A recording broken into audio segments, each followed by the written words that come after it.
The Global Digital Economy Conference has been held this week in Beijing, focusing on digital trade and industrialization. Join me as I spend the day in the city, discovering how China's boosting its economy by taking advantage of digital technologies.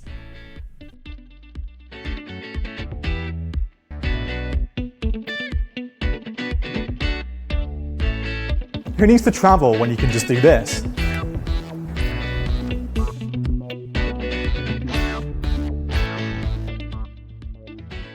Technologies like this can be seen across China, in theatres, malls and tourist spots, bringing a modern way to boost the country's economy.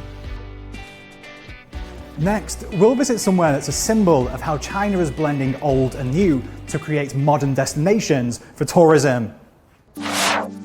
This used to be one of Beijing's biggest steel plants until production was moved out of the city in 2010 as part of efforts to improve the environment.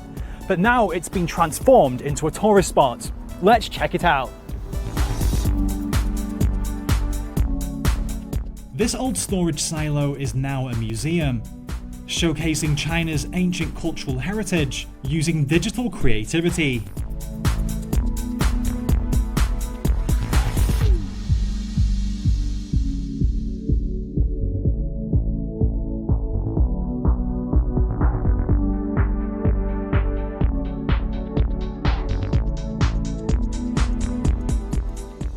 Outside, you can even order snacks and drinks just by scanning a QR code, and a driverless vehicle will bring it all to you.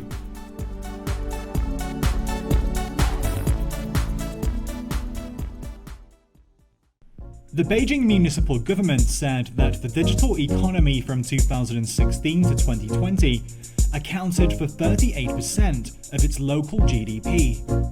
According to a white paper issued by the China Academy of Information and Communications Technology, China's digital economy stood at 35.8 trillion yuan in 2019, making up 36% of its GDP.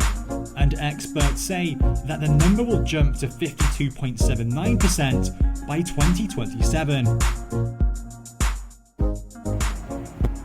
China's already full of modern innovations. So, what's next?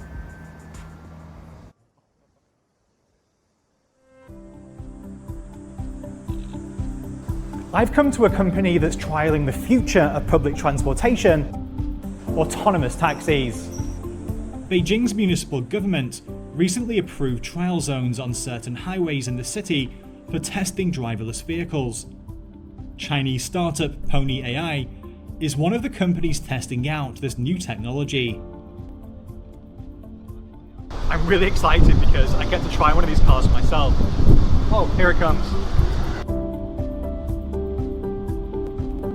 Let's go.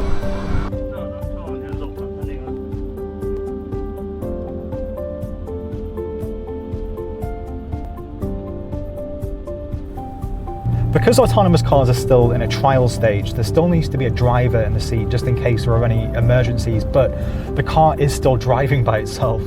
These cars use a combination of technologies to keep them safe on the roads, including cameras, lasers, and even radar.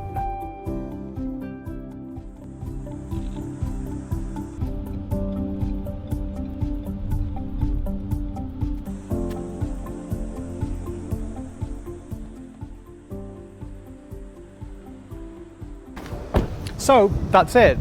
I hope you've enjoyed this tour of how China is embracing technology to create new industries and easier lives for everyone while boosting its economy at the same time.